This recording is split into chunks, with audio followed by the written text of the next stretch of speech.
to listen. And he is listening, and then he hears Jesus. He hears his voice. How does he know? I think one of the ways he knows is, I believe that Jesus' voice was distinctive.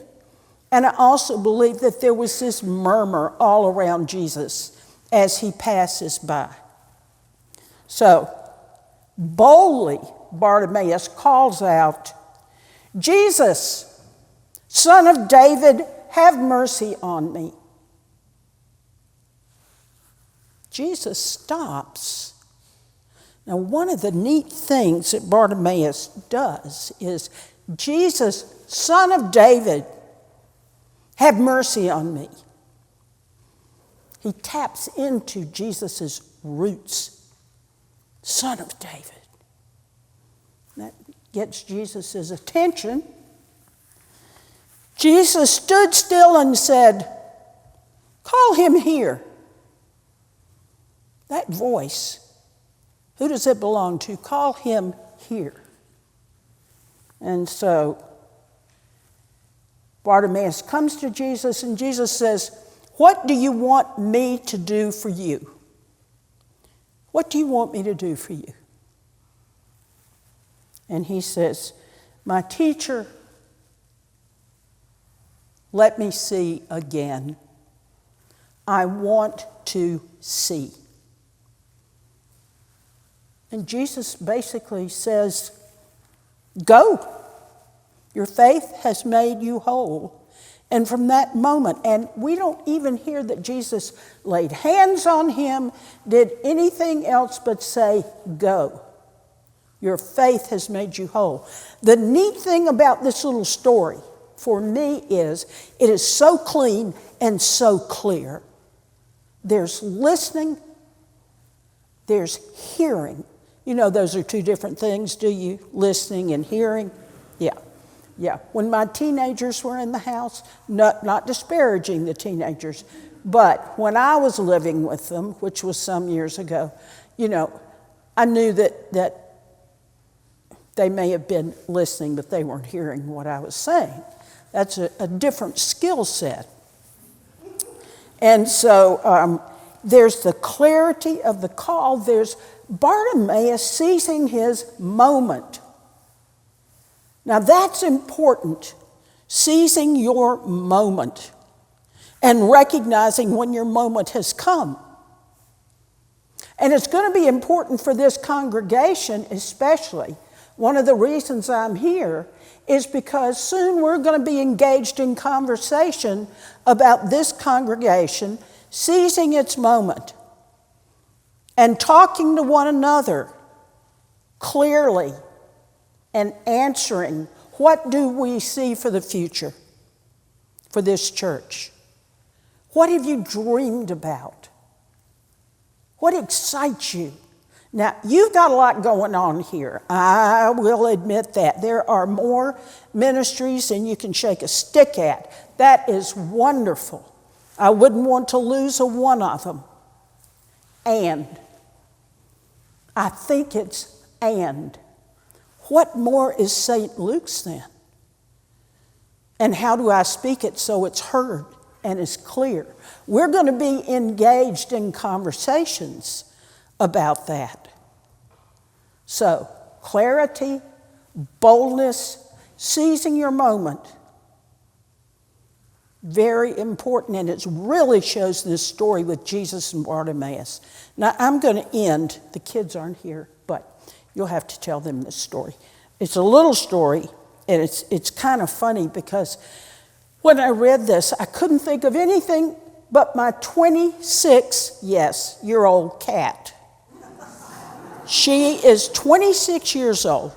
She spends her days in her bed asleep by the pot-bellied stove in our log cabin. Right now she's with me up at Chase's and Holly's because I'm staying up there. And it's wonderful. And she's just sleeping just as happily as if we had never left the cabin where we were. But she's old and she's arthritic. And so sometimes if something catches her attention, she'll open her eye and look. no, that's nothing I need to get up for. So she goes back to sleep. So anyway, the night of the storm, there are three of us sitting around the table, and we have been watching the trees, and we've been hearing the wind, and we have a lantern in front of us, and it's scary. I mean, it's just like, oh my goodness, what is going to happen? Then all of a sudden, I called her Old Kitty for a long time, but now I've given her a more proper name. Now I'm calling her Ancient of Days.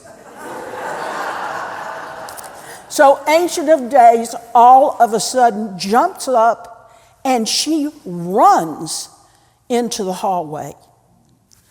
And it was so startling.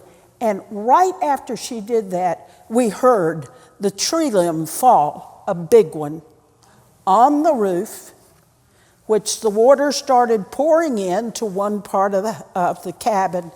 And the tree limb came in through an old log into the kitchen where we were and punched a hole in the wall. All of us, after this happened and we all calmed down and Ancient of Days was back in her bed, then we started to talk. My daughter said, what was so amazing about this is that Ancient of Days is the one who told us. I knew something was going to happen because for her to jump up and run was just unbelievable. So it's a bit different from Bartimaeus, and yet it's not. We paid attention. This was her moment. This was her best moment to us in her life. She alerted us that something was going to happen, and we were on our feet much quicker than we would have been had we not noticed her jump and run. So here's what I would say to you. In the coming weeks, as we are gathered together and talking about St. Luke's future, and that is why I'm here, really. I am a temporary rector because I've been involved in this process in other congregations, and it's so exciting to me. And I love seeing people finding their voice. So that's what this is about today. For you all, don't keep ideas stuck in your head and not offer them. Okay? Find your voice. Be like Bartimaeus. If Jesus is calling you, then say, I think this, or I want to offer that. Okay? Very, very important. And it's very much like we do at the beginning of the service. Lord, in your mercy, hear our prayer. Okay? So I'm offering that, and I'm offering these two examples as finding your voice, finding your moment, speaking out, or writing it down, or doing whatever you need to do as we begin to talk and think about the days ahead. And I usually end my sermons like this. I say, and all God's children say, amen. Oh, wonderful. Well done. Let's sit for a moment in silence.